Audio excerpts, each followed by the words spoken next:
So welcome everybody, and thanks for being here for the Web of Life Journey Circle.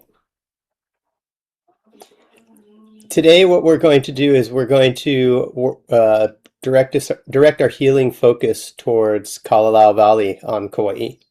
And those of you who have been here on Kauai are familiar with Kalalau. Maybe you've even visited there if you live there, if you live here.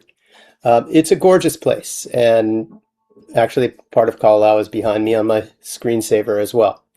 The thing about Kalalau is it's had such a history of different peoples and how they've related to the valley in the last 100 years or so. So up until about a little bit more than 100 years ago, Kalalau was populated by Native Hawaiian peoples. There were about 6,000 people that lived there. They farmed the valley. There was an intricate mass of terraces that were irrigated with hand-built stone irrigation called avai that bring the water to the loy, which is where they grow taro, and then sweet potatoes and bananas and traditional agriculture. I mean, it supported 6,000 people. That's a lot of food being grown there, a lot of abundance. And a lot of that archaeological remains are still there. A lot of the archaeological remains are still there. A lot of it's been degraded over time, but a lot of the walls are still there, and you can still see kind of where the channels were. I believe it was the late 1890s there in Hawaii, they had the policy where people who had leprosy were being taken and put in camps on Molokai specifically, removed from their families forcibly.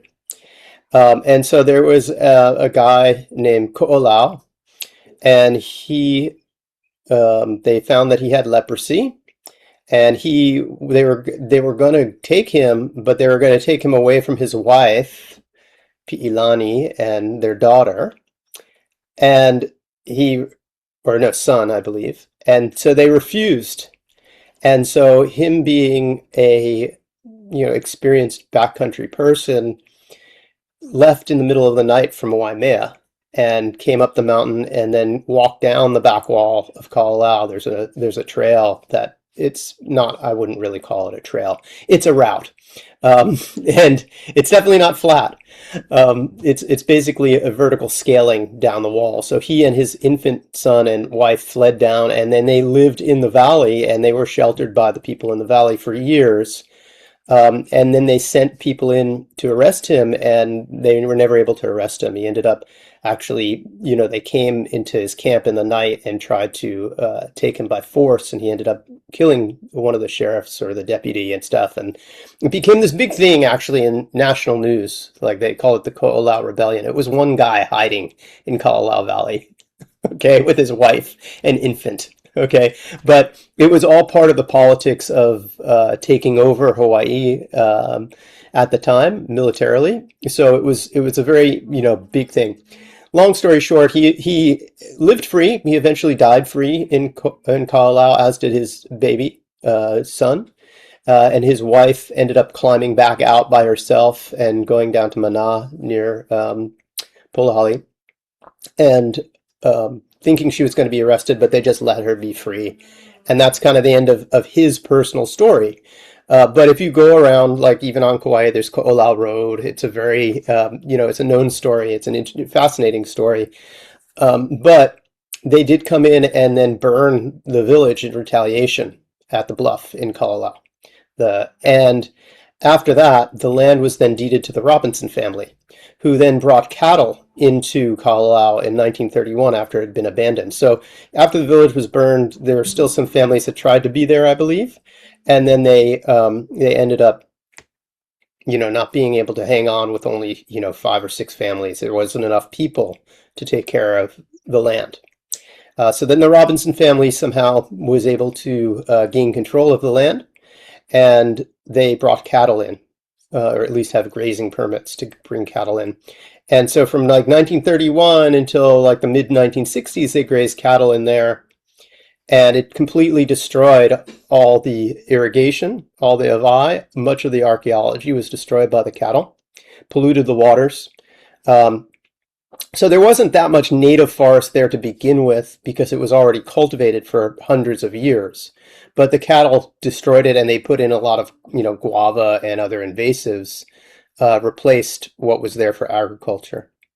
So then the Robinsons ended up moving their cattle out, and then I think it was in the early 1970s that they made a state park back there. And then people started to move in and just live up valley. First, it was the hippies that started to live back there, and they were growing pakalolo, which is marijuana in non-Hawaiian language. And then other people were just living free and living on the land. And then other people began to come, and it became kind of conflicted because then it wasn't just peace and love and be close to the land and take care of the land. It was, sometimes fugitives or outlaws or homeless people who were leaving trash and garbage behind. But for the most part, it was self-governed because the majority of people back there at that time would straighten people out and be like, hey, you can't leave your trash around. You gotta clean up, and then basically make people leave. And then into the 80s and 90s, that happened, and it started to go less towards caretaking and more towards just bumming around and hanging out. And it was quite conflicted because DLNR, the enforcement for the state parks, would come in and they'd spray Roundup on tomato plants and food plants at the beach. They'd come down sometimes quite aggressively with firearms and, hold people. Yeah, that would happen. It's a known thing that would happen out there. And then there were people who would, but on the other hand, there are also people who would, were constantly breaking the law and putting the enforcement people in danger. So it's not just a one-sided thing, right? It was, hey, we told you can't live here anymore. You keep, and then they run away and they run up valley, and then they see him again the next week or the next week. So it was an ongoing thing. So that was going on for a while. And around 2019, during COVID and early 2020, a lot of people moved out to Kalalau and started really farming seriously out there to caretake the land because, during COVID on a small island in the middle of the ocean, people were really concerned about food. And even before that, like 10 years before that, some people were clearing some of the old loi and getting the Hawaiʻi running, so the water was flowing through the old terraces again, and planting food. There were community gardens. Even in the 80s, there've been gardens that were planted back there since the 1970s. There's a lot of different wild foods that grow out there. So that was going on even through 2020, through the first part of 2020, and people were planting bananas and sweet potatoes and squash and basically staple foods, right? And not like 10 bananas, like thousands of bananas, like an entire hillside covered with bananas, right? So that if COVID went in a really bad way and food got cut off, there would be food enough for people to live. And then in the end of 2020, some people of mixed Hawaiian and Chinese blood, one person in particular, who was kind of a known criminal and meth head, but also an MMA fighter, decided to go on a vigilante raid with some of his friends into Kalalau. And he began to hunt down the people who were living back there with a gang. Yep. And DLNR supposedly didn't know about this. And I believe they probably didn't know the full thing of what was going on. They had a full social media campaign that was organized by his sister as well. And he was on social media a lot. There was a full thing, and they were saying, oh, we're pruning, we're cleaning it up. They were going back there and they were assaulting people, and they were stealing their gear. And the gear that they didn't want, they would leave in the valley and burn, including plastic tarps or whatever. So they weren't cleaning it up. They were just saying what they were saying in order to do what they did. So then during the time that happened, so many people got assaulted and had to run that they eventually all left. And so now the people who were living back there, and yes, they were living there illegally, and not all of them were cleaning up after themselves. So there's a lot of misuse on all sides here. But nobody has been there since 2020, except for, hikers who come in for like 5 days as tourists who aren't going to go and necessarily, keep the pig population down. Um, and so that's not what you do on your vacation, right? But the people who lived back there, they were, like keeping the pig population under control. Well, what's happened is the pigs have now run wild through the valley. And all the understory has been taken away. All the food, like there was acres of squash. I mean, acres of squash, all gone. Wild greens, even the bananas, all the bananas are gone. Pigs will knock over bananas and eat the roots. There might be a few stragglers in a couple of spots, but a spot that used to have 5,000 banana trees might have 3. It's really destroyed it, and the water quality has gone super downhill. And even at night, this was a place where you'd walk around even at midnight. When I'd go back there with my daughter when she was very young, 7-year-old walking around at night with headlamps, there's nothing that's going to bother you. Well, now you don't really do that because you're worried about the pigs, because there's so many wild pigs back there and they can get aggressive.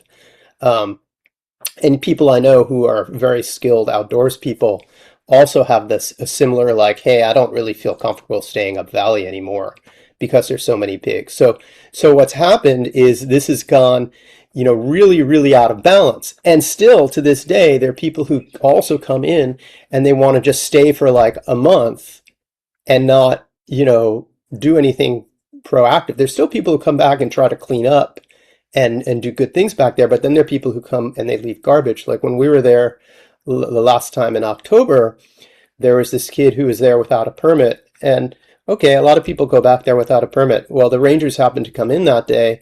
He tried to run up a cliff and ended up, kicking rocks down towards the rangers. I don't think it was intentional, but they certainly felt threatened by that.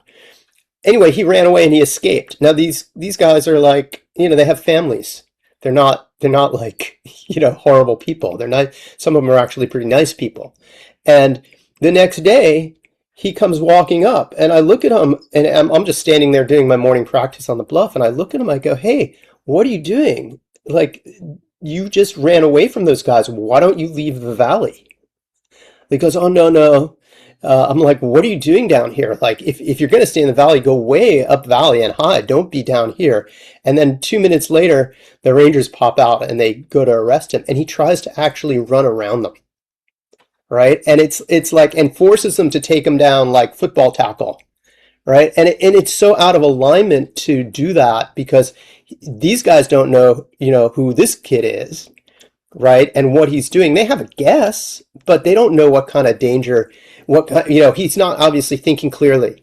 And so it puts them at risk. It puts him at risk. It puts us who are nearby at risk. Right. So there's a lot of stuff that's going on back there where people are just not in right relationship with the land. And so it's easy, especially here, there's so many different people with different viewpoints who all think that they're right and they know the right way to do it, but actually nobody's really right about it. Everyone's a little bit off base. And so for me today is to help heal people's relationship with the land of Kalalau itself. So if you go in there and your feeling is to be in right relationship with their land and to heal the land, and if everyone's going for that purpose, then there'll be discussions and alignment. But there's so many hidden agendas there and unconscious things that are driving people that it's created an issue. And another one really big issue back there too is that, it's also a popular hike. And so now it's becoming increasingly more commercialized as a hiking destination. It's not commercial. I mean, there's nothing out there that's commercial, but people are like, if you want to get permits, you have to get up at 12:01 a.m. to be, on the day that permit window opens 30 days in advance to get the permit, right? So it's very hard to get permits, but then people come out with kind of an entitlement to be there. And they, I've witnessed so much toilet paper on the ground, on the trail there. And it's like, what, you can't pick this up? You don't know how to dig a hole? We saw somebody put a ground turd at the campsite. It's like the outhouses are right there, like 50 feet away. Come on. And they were leaving that day, so they didn't want to bother. And it's just like, this is the type of stuff. And then the visitors, they come and they're wearing like toxic sunscreen and getting in the river, or toxic bug spray and getting in the river. And it degrades the environment with the extra use like that. And you can tell, like, I've been going there for 20 something years. And so you can see over time the changes and how that happens. And so this is why I felt for today, Kalalau is a way to start. And so for a journey, go to the lower world or the upper. If you're familiar with journeying to the upper world, you can go to the upper world as well. And ask, how can we help people be in right relationship with the land in Kalalau? And that's all people. Not saying that group A is in right relationship and group B is not. Everybody can come into more right relationship with the land. Everybody who thinks they are already there, have a part of them that, is probably accurate, and probably a larger part that is inaccurate in that assessment. Okay, so I'm going to drum, we're going to journey, and then we'll come back and we'll share.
Who'd like to share first about what they were shown in their journey?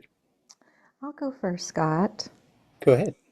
I ended up not going to the lower or upper world. I stayed right here in the middle world, and it was as if I was riding with a huge bird, and the way to describe it was a dove of peace. And so this dove of peace, huge, huge bird, white, it was flying all around Kalalau Valley.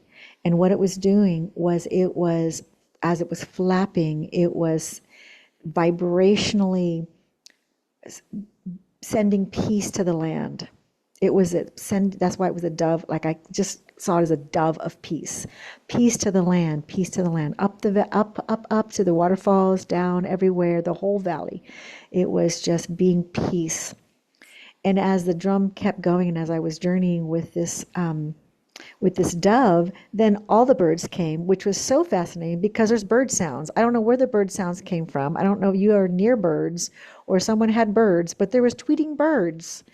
I don't know if anyone heard that, but to me, I heard birds, lots and lots of birds.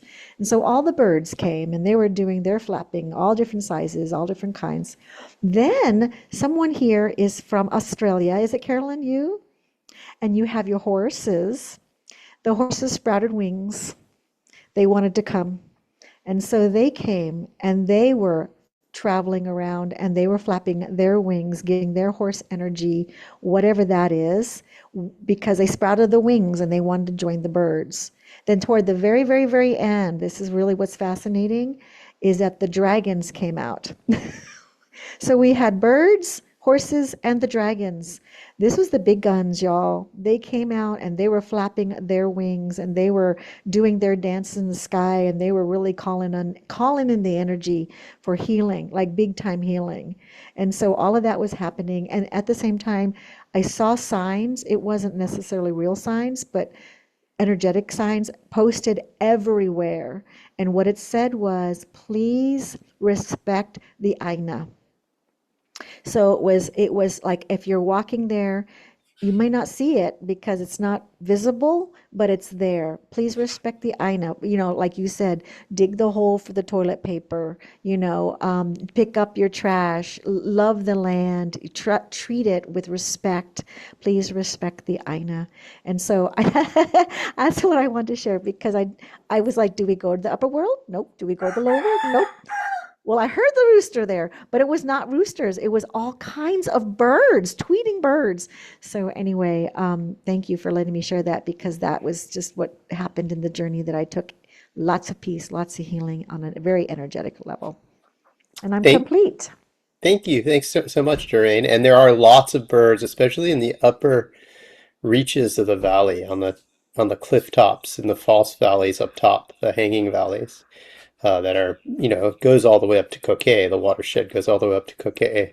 And Wow. so, yeah, up there, there's lots of native birds. Wow. You see That's many, many different fascinating. species. And nobody had their mic open with birds. Anybody? I was the only Anybody? one who had the mic on. Unbelievable. Yeah. And Wow. and it's beautiful too because similar in my journey, I was taken all around the valley, and then we ended up at the heiau at the river mouth there. And it was also about like, well, people just don't know how to respect and really revere. The word I got was reverence for the land, and yeah, it was really a deep journey. So thank you for sharing yours. I'll share more of mine later. I want to hear everybody else's first, but yeah, I just wanted to comment on that. That it's really beautiful. Thank you, Katie. Go ahead.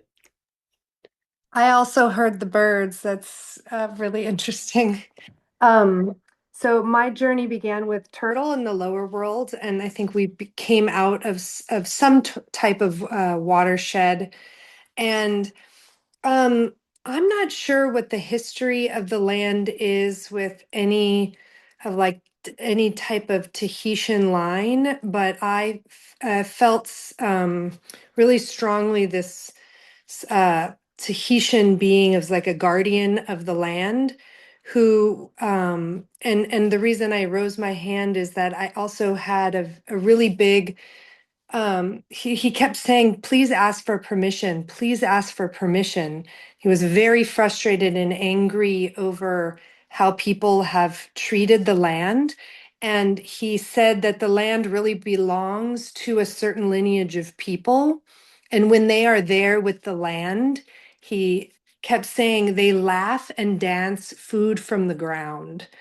And he's like, please stop cultivating, stop doing things to the land. If you sing and if you dance in a way, it makes there be this reciprocity with the land, and then the land gives back. Um, and he said that the pigs were a guardian in a way, that were transforming the earth, and the turtle was slowly chewing food, saying, it seems like a long time. These pigs are here for you, humans, but they're transforming the earth, and they're trying to guard the land. And then as a practical guide, I think any signage, and that's again, it kept showing signs saying ask permission, ask permission. And I just wondered how realistic, people always want to learn how they can better be with the land. If there's a way to teach people how to truly ask if it's the right time for them to be on the land or not. That's Yeah, it. thank you, Katie. Thank you. Yeah, I was also shown about the importance of asking permission and giving offerings in my journey. And I was shown, when I walk out there at every valley, you cross many, many different valleys to get there, in the 10 miles or so that it takes to get there. And every time we come to the cusp of a new valley, we stop and we give a little offering and we ask permission to enter. And then um, and to pass through. And then if we're going to stay in that valley, we ask permission to stay. And before I even do the trip, I journey and ask for permission. Is this the right timing? Is it the right relationship for me to be here?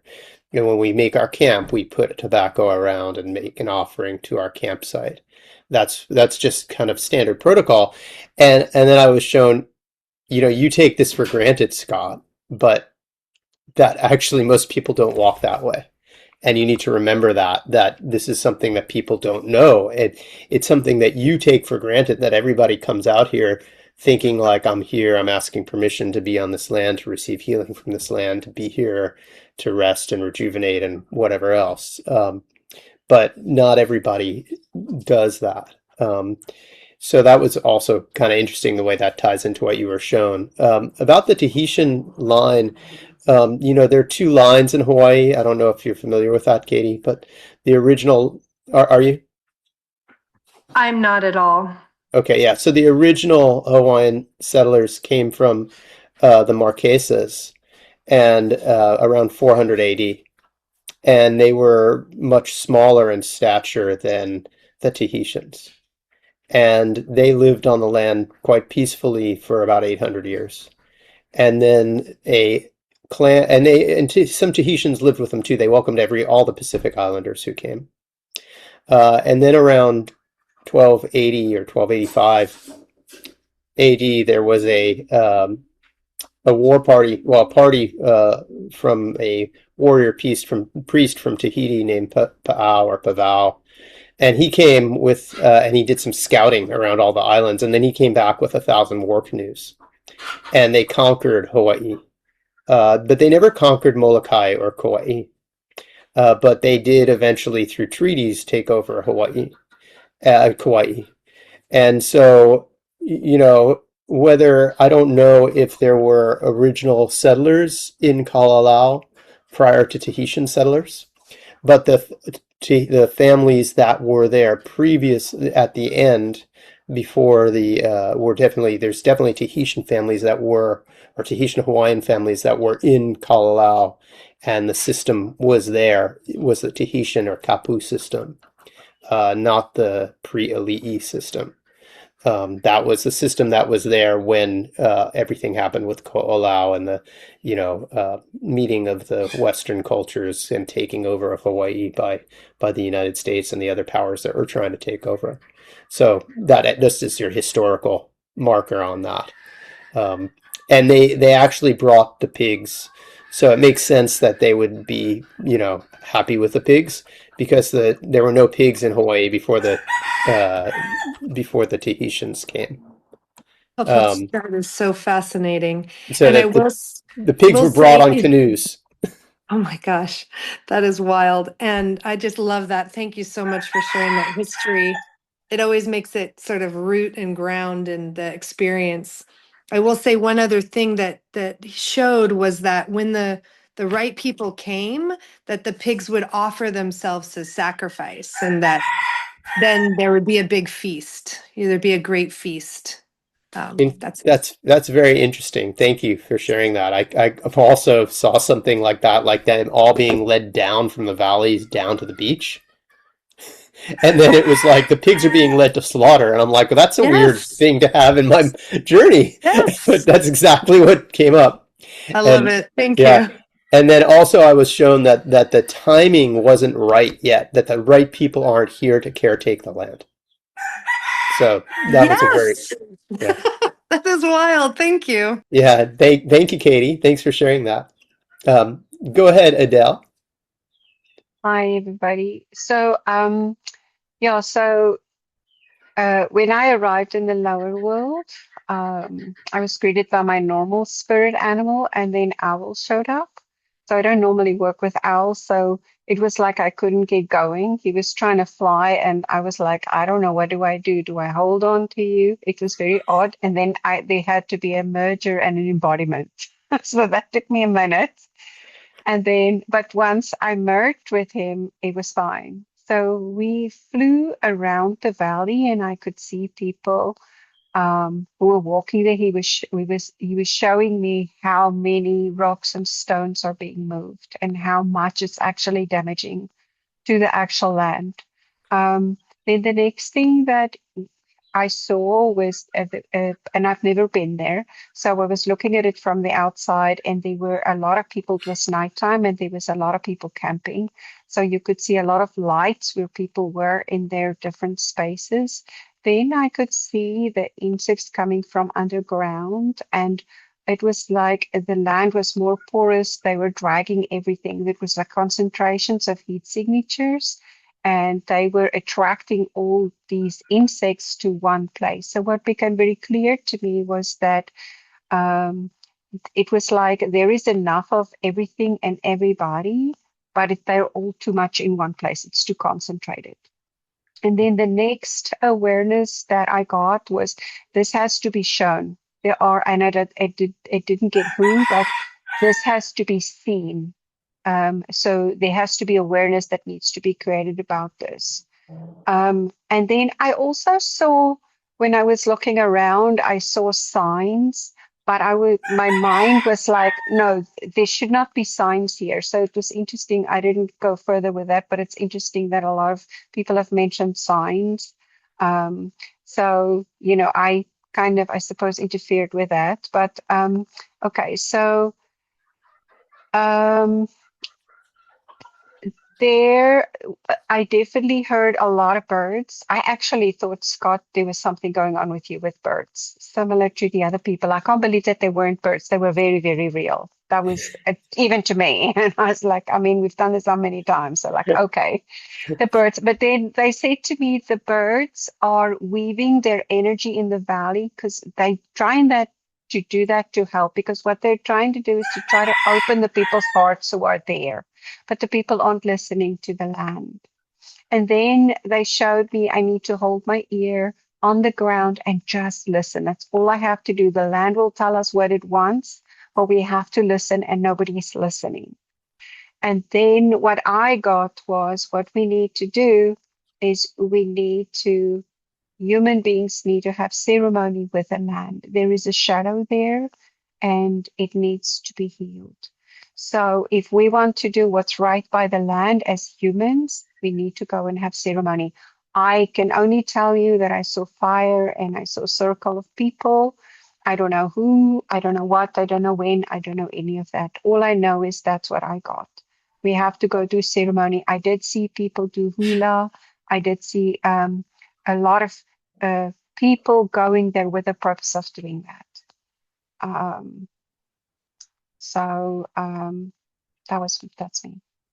Yeah, thank you, Adele. And that's also very important, the ceremonial part. Again, that aligns with what I was shown in my journey about being on the heiau, doing ceremony, restoring the sacredness of the relationship between the people and the land.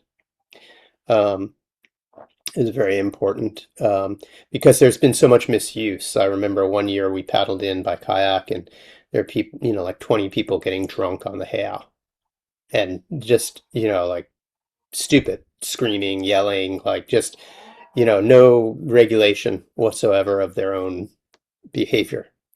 And that there's really no system in place right now. Whereas back in the, ancient times, there was a system where everybody was united in taking care of the land because the land is what took care of them. It was reciprocity there. Um, and now it's more of like an entitlement. Oh, I paid for my permit, I can come here, right? And walk around. And so like this entitlement of walking on it rather than a reverence of walking on it. Um, and no, I don't have any birds here in my office other than chickens outside. But there were lots of, there are so many birds up there. There is an owl. I think I sent you the photo of that owl. That was taken above Kalalau Valley, actually. Did I send you that photo that I took of the owl? Oh, I think maybe I posted it online or something. I thought I'd sent it to you. Um, but yeah, I'll send it to you later.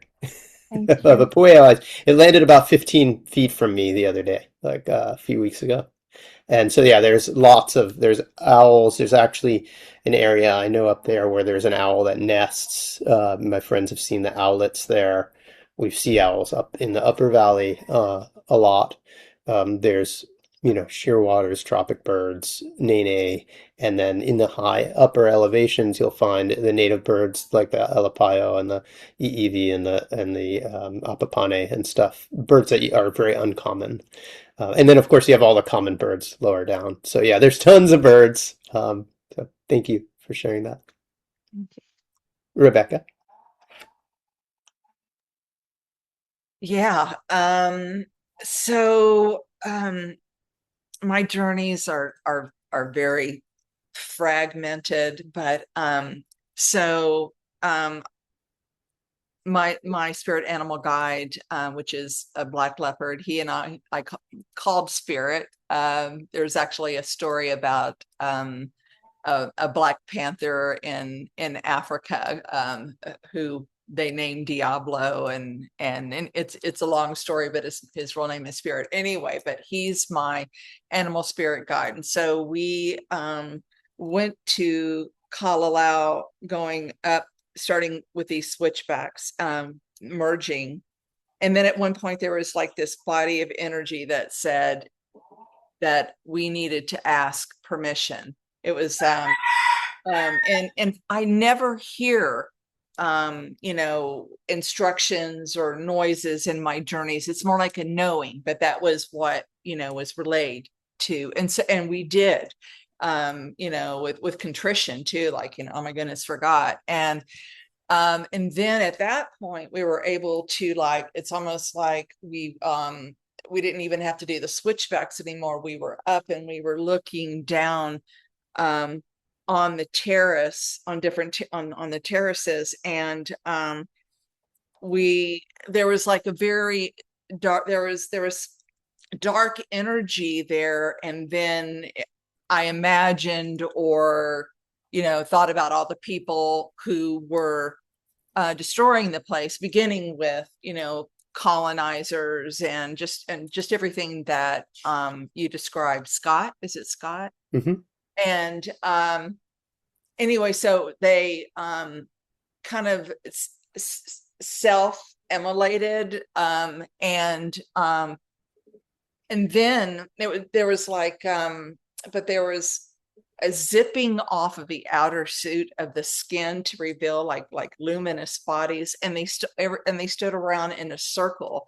So what Adele said, there was just this large circle that related with me, that related to what I saw.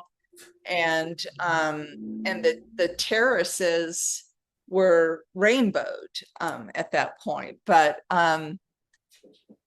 and then there's just this feeling where there's just nothing, nothing to be done here, or it felt like there was something that I knew I needed to go up to the upper world.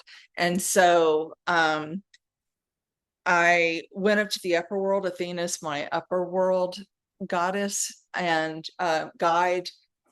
And there's always this place where it looks like the Parthenon, where I meet her, and sitting next to her. By the way, I teach a sociology and a diverse history class, and one of my students is doing her paper on the queen who was overthrown. I cannot pronounce her name. Lulio But Kalani. thank you. Well, she was there sitting to the left of Athena, and then the man who was the leper Kalalau. appeared, and then it was revealed like that the leprosy had kind of been projected onto him. He was wearing the leprosy really of everyone else, and so it was there was like this image of of just the destroyers, if you want to call them. But he was actually, but it's almost like he was like a Jesus figure in taking on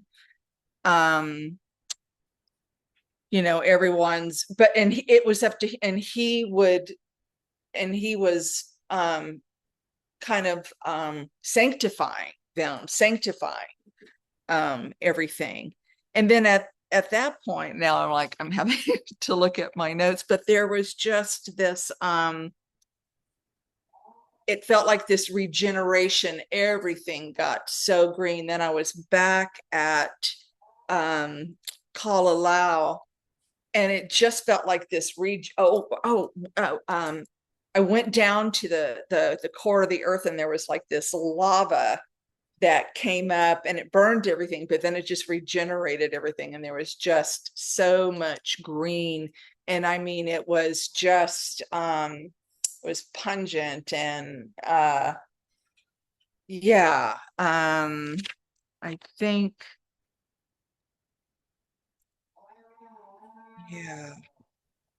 and it was just, and I just got the sense that on one level Kalalau is always perfect, and in another world, but then but having left like the lower world, it was like, maybe it was something I thought about while I was taking notes. It was this feeling that and what Adele, is it Adele or Adelie? I'm sorry, but Adele. thank you, Adele. And what Adele shared about there being a shadow there that needs to be cleansed. That that is, we can actually feel that. I can feel that here in Tucson and in the news, turning on the news. But anyway, that's what I have. Thanks for listening. Yeah, thank you, Rebecca. And there's definitely a shadow there, and my sense is that came with the chasing down of Ko'olau in the valley, because there was a quite a personal vendetta that was being played out there in history. Because Ko'olau was this guy he was a ranch hand, and he would go out and eat with all the people and sit communally with them, because that's how Hawaiians did. And then there was a lot of envy of him on some level by some of the sheriffs in Waimea. And so I mean, obviously this was many, many years ago, before I was born, so I don't really know firsthand. I just know what I've read. And there's some stories about it online, that there's been some written accounts of that. But what's fascinating is that his wife never got leprosy. Yeah. But there's definitely a shadow there, and I've seen that, and I've seen there's definitely been numerous, dark energies that have tried to insert themselves into the valley as well, because it's a place where, people can, they just pull stuff out, right? So it's a lot of healing, but then people who have a lot of darkness also go there at times. And they bring their stuff with them, right? And there's no reciprocity. It's one thing to go to the land and ask for healing and do it in a reciprocal way where you're making offerings and you're asking permission and you're giving back. It's quite another thing to just go and drop all your stuff with an entitled way, or to go in and destroy because the village was destroyed out of vengeance when for sheltering Ko'olau. That's why the old village was burnt. They were angry that they had given him shelter. Yeah. Um, later. So there's a whole, there's a lot of history there, many, many layers, right? And I don't even know what the pre-Tahitian history is, if there was a pre-Tahitian history in that part of the island. But I know that in most of Hawaii, the people who lived here, the pre-Ali'i people who were here before Paval came, before the Tahitian conquest, they lived a very different lifestyle, and then they were basically enslaved when the Tahitians came.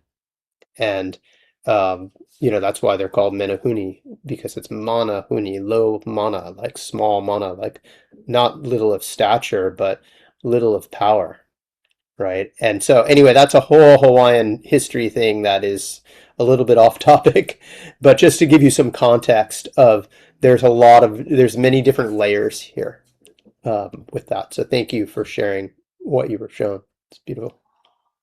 Thanks. Before we go on to the next person, hi Zara, thank you for joining us. If you just want to pop on and say hello, we started at noon Hawaii time, so I don't know if you had the time change off by an hour because you popped on just at 1. But if you could just pop on and say hello so we can see who you are. And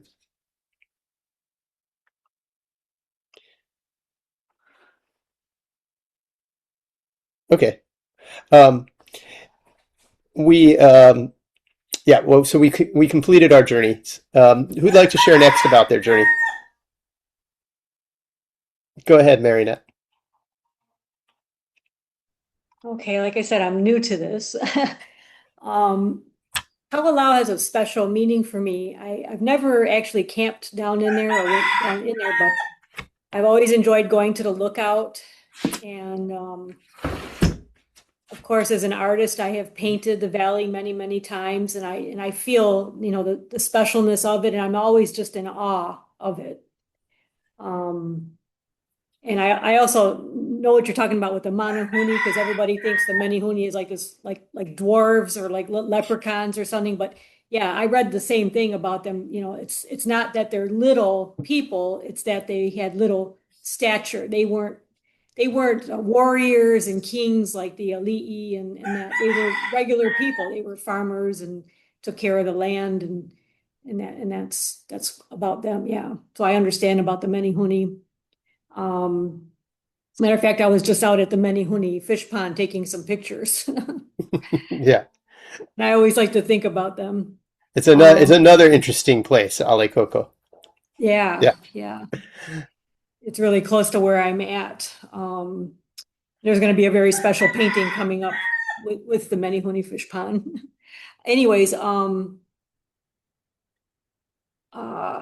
let's see. The other reason Kalalau is special to me is when my mom has passed away, and when she was here, I took her up there, and she really loved it, and that just means so much to me. And I also had a lot of strange things happen with owls about that time, right after Mom left the island, and actually had an owl, the pueo. I was driving through Waimea, and one just came while I was driving, and it went right in front of my windshield. I thought I was going to hit it, but I didn't hit it. But it was weird because it was so close. It was right in front of my windshield, and for a split second, it was as if time stood still, and I could see every detail, every feather on the pueo. It was really amazing. It was so super special and something I'll never forget. But I did not hit it, thank goodness. So I took off on my journey from the lookout at Kalalau and went up to the upper world. And one thing that I saw was I saw a very friendly, smiling face. And he cupped my face and he said, Everything is as it should be right now. Kalalau will heal itself in due time. And but then I also had some downloads on things that we can do. I think we need to take care, I mean, the download was that we do need to control the pigs because they will, if you try to plant something, they're going to dig it up. I used to live in one of the plantation camps here on Kauai and had a lot of trouble with pigs, and they were always destroying everything. You plant something, they dig it up. They dug up the yard. They even came and we had plastic pipes running under the house for reservoir water, and they actually, They wanted the flooded. water. Yeah, they basically broke the pipe to get the water and caused the toilet not to work at 5 o'clock in the morning. Yeah, normal pig behavior. Yeah, very destructive. And I we used to have traps. And we had a friend that was a pig farmer, and he would come and take them out. I didn't kill them, thank goodness, but the pig farmer would come, take them out of the traps, and raise them up some more. Yeah. The other download was that access to people needs to be limited or cut off for a while. Maybe something kind of like during COVID, where we saw on the land here when COVID hit how things really started to heal, how nature came back in certain areas, especially the ocean. The turtles at Poipu, they just flourished, and it was amazing. Maybe there needs to be a group of serious, knowledgeable caretakers that need to go in there to restore the plants, etc. Something like a surf rider foundation needs to be formed, but for Kalalau, call it the Kalalau Foundation. And then maybe once things get better, then groups of people can be brought in by the foundation, given education and a chance to live and caretake the land as like more of like an eco experience. I know that's not going to sit well with the native people, the native Hawaiians, because they want to, that's their place. They feel that they're entitled to go in at any time and all that. But, the download was that there needs to be some kind of a pause and a clean out and caretakers to come in to take care of the land. That's what I got. Thanks, Marionette. There is some, hope that there'll be like what they're doing in Nu'ulolo with the NaPali Coast of Kauai, that they're going to try to do something like that in Kalalau. But Kalalau is much bigger than Nu'ulolo, like 100 times bigger. So they probably wouldn't pause the tourist hiking, but it would definitely keep the thing is they need a big group, and it needs to be like a year-round project. And so it's a lot of organization. The right people need to come together at the right time, and they're not quite there yet with the forming of the right group of people. But yeah, that's aligned a lot with what I was shown too, that there needs to be a group that is actually reverent of the land, and that they will come. It's just not exactly the right timing. But that, yeah, Kalalau will be okay. And the pigs are doing a lot of damage also, even though, eventually it will be all right. A lot of the topsoil is getting dug up and washed away, and the understory is being dug up.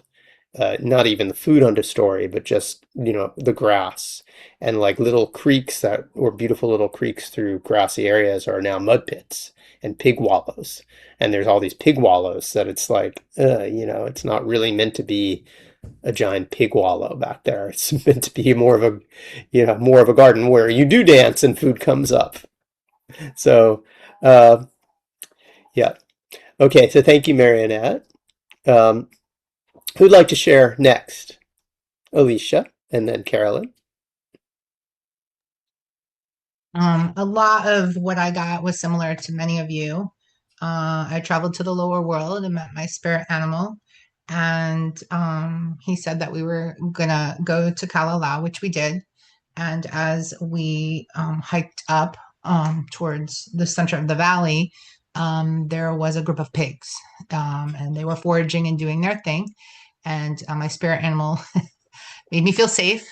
He's a black jaguar. He always protects me. So he told me to speak to them. So I asked them why they were, ruining the land and what they were doing. And the biggest one turned around like, like you're asking me.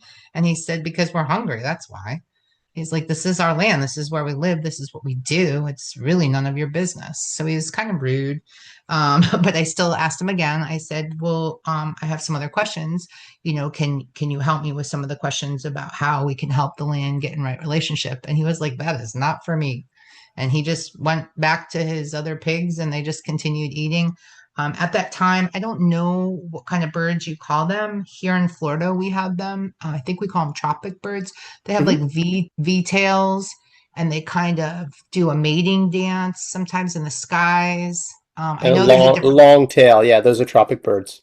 White-tailed Yeah, tropic birds. Yep. yes, you have a different name. I asked somebody when we were there, and I know you guys call them something different. Well, when I asked for the spirits of the land to come, that's who came, was a group of them. So those were my birds. And there were two that really kind of came to me and said that I needed to go to the upper world if I wanted to ask the questions about right relationship. So for the land. So I kind of flew with them to the upper world. And when I got there, they kind of stayed and did their thing in the sky. My spirit helper up there was there. And she told me to hurry. We had to hurry, hurry, hurry. And we ended up going to a ceremony. And she just said they were natives of the land. I don't know if they were Tahitian. I don't know what type of natives they were, but they were natives on Hawaii. And when I asked her what they were doing for ceremony, she said I could not speak to them. I was not allowed in the circle, but I could stay and hold space on the outside of the circle, but that they were doing ceremony to their gods for the land. So they were kind of doing all of that, and I kept asking questions, and they said that they kind of told her, who told me like mental telepathy wise, they would not speak directly to me. It was kind of almost like they were mad at me for some reason, for being there or being in the way or being nosy. I wasn't really sure, but they basically told her that that land is actually their sacred land. That valley is very sacred to them. And they're, I think somebody else said too, very upset about what's going on with the people. And as far as the land can always fix itself, but it cannot fix itself when the people are destroying it that are there and continue to come. So I asked, what kind of ways could we help it? And they also talked about groups of people. They called it officials. We need officials. Officials need to come together. It needs to be a group of officials. And I said government, and they were like, they didn't even know what I meant. When I said government, they didn't understand government. They just kept saying officials. The officials need to come, and it needs to be taken care of in that way, kind of like almost law, but they didn't use that word. But that was the feeling from what they were trying to say. Like an order. There needs to be an order. Yeah. Some sort of order from people that are officially in charge of that order. And they also kind of mentioned a space, a time of nothingness, like not allowing the people there in order to kind of clean it up, to bring it back to somewhat right relationship. And then right relationship can grow with the continuing of the order. With the officials doing different things, and they weren't very specific, like I didn't get signs or whatever, but there needs to be someone in charge of that order so that that land will get in right relationship, because as bad as the pigs are, the people are going to ruin it the most, was basically what their whole thing was. And they were really upset about it. Very upset. And then they I was still asking questions, and they just it was like this push. Like I was pushed away and out and away from them, and just alone with my spirit helper up in the upper world. And she's like, I guess we're done. And I'm like, I guess so. I'm like, is there anything else? And she's like, no. So then I thanked everyone and I left, and that was pretty much all I got. Yeah. Thank you, Alicia. Yeah. And that's pretty much spot on as well. The thing is that it's not government, it's officials who can we don't need the government in Oahu stepping in to try and manage it. Oh, I see. They're already trying, and it's not really working. Mhm. That's been part of the problem. But there's been other problems, obviously, not just the government problem. There needs to be order, and like I was shown, there's no body there to fill that void right now. And I was shown in my journey that I'm allowed there because I've been giving offering to the land on every step in every valley every time I go. And that's what's allowed me to be there. That's what's allowed me to, you know, be welcome there and have smooth experiences there all the time. Um, but that, most people don't do that. And how do we bring people back to that? How do we bring people together to that awareness, even if you're just going for the weekend, right? Or even if you're just going for the day to look over from the top, right? How many people, they just drive up there, they take a photo, they leave. There's no reverence, there's no thank you, there's no reciprocity whatsoever with it. Could there be some sort of education with a permit? Yeah, not really. I mean, there could be, but not the way things are set up now. I mean, it's just not something that the state is going to say, well, we want you to give an offering to the ancestors of the land. Yeah, I mean, and it's it just was, not going to do that. There's too, Kauai's been colonized, and there's too many other like religious things to, talk about that type of a, um, you know what I mean? It's like that's just not going to happen, not through the state. But again, it just needs to be aligned. There needs to be. I think many people have seen there's like a fallow time where we're waiting because the right people aren't there yet, and that the land will in the end eventually be fine. But what's happening right now is not in alignment, and it needs to be put into alignment. And so a lot of people see it as wrong, and they're doing things, but people or groups and individuals are doing it in a disjointed way, and no one's really coming together, and there isn't unity on or even a similar viewpoint about what should be done. So, yeah, but thank you for sharing all that. thank you. Yeah, thanks. Allison, would you like to share?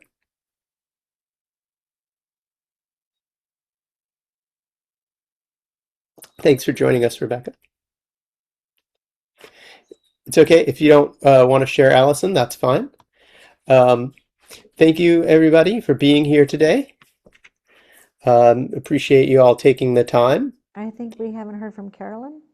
Oh, Carolyn, sorry. And I thought you had already. Thank you. And also, I'd like to know what website she has for Australia if she gets a chance to say that. Yeah, go ahead, Carolyn. I'm sorry. I thought you had already shared. My bad. No, that's okay. That's absolutely fine. And yeah, and definitely, first of all, acknowledgement to what Doreen said about the horses, because interesting enough, our organisation is actually called the Winged Horse Equine Welfare, which is based on As Above, So Below with Pegasus. So that's a real honour to hear that the horses were helping. And yeah, and my website's called thewingedhorse.com. Oh, sorry, .org. If that's okay to mention it. Yeah, that's fine. Oh, thank you. Yeah, so that journey was massive, massive, massive, and I'm kind of glad I went last, because what everyone else said, it was like, oh yes, that makes sense. That makes sense. So it started off. I'm not sure whether you have spotted deer there, but there was a massive circle of spotted deer that were all just holding space, looking inwards over the whole valley, and then an elder. A human elder that was, I suppose, bearing witness, Gesundheit. And so, the background is too. I'm vegetarian, so for what I then saw, I was like, oh, is this the right thing to be happening? So what was shown very clearly was a massive net that I later was told, of course, is the web of life. Massive net that basically, apparently old fisherman style, even though it was over land, literally scooped up all the pigs and like it was dragged down to the water, or the river mouth, and apparently that's what it could happen or is perhaps meant to happen. But at the moment, there's a big block in the way, and it was symbolic of an old-fashioned English-style bridge, which I took to mean as the people that are standing in the way. So very much in alignment with what everyone has said today, that perhaps it's not quite ready to be done yet. But a lot about spotted deer and waves and waves and waves of this web being pulled through, and where there were heart blockages, the web itself was able to pull through and like dissipate. Looked quite violent actually, but I think it was, message that it's a big change that needs to happen. And then at the very end, the entire valley just had this singular, massive, massive spotted deer skin sitting over the whole valley, and then through where each spot was just this blasting of amazing whiter than white light. So it felt like it's a long journey that will happen, and there's a block at the moment, but lovely to hear what everyone else was saying. It's felt like the right people need to come together for this to happen. And sorry to the pigs, but that's what I was shown. Thank you, Carolyn. Thanks for sharing that. There are deer on the island, but not in Kalalau. There are not that many of them, but they are up in the forest above Kalalau. Lovely. Not so much over Kalalau's side, but more further down the Pali in the slightly drier areas. And they go down into Waimea Canyon, but they don't. I've never seen them in Kalalau. I've never seen them above Kalalau. There's a lot of goats, though. Lots of goats in Kalalau. A lot of goats in Kalalau. They go up and down the Pali all the time. You hear them all the time and see them all the time over there. But they're not, they're not really that much of an issue. There might be a few hundred goats, not thousands, and they don't, they're just, they're not that out of balance there. It's the pigs that have gotten really out of balance. Yeah. Sure. Great. Well, thank you. Thanks everybody for being here. I've kind of shared my journey in pieces throughout the afternoon, and so I don't feel like I need to share more about that, but I really appreciate everybody being here this time. And next month, please feel free to nominate a place. If there's a place in your heart that you'd like to nominate, send it our way, and look forward to seeing you next month. Thanks, everybody. Have a beautiful day.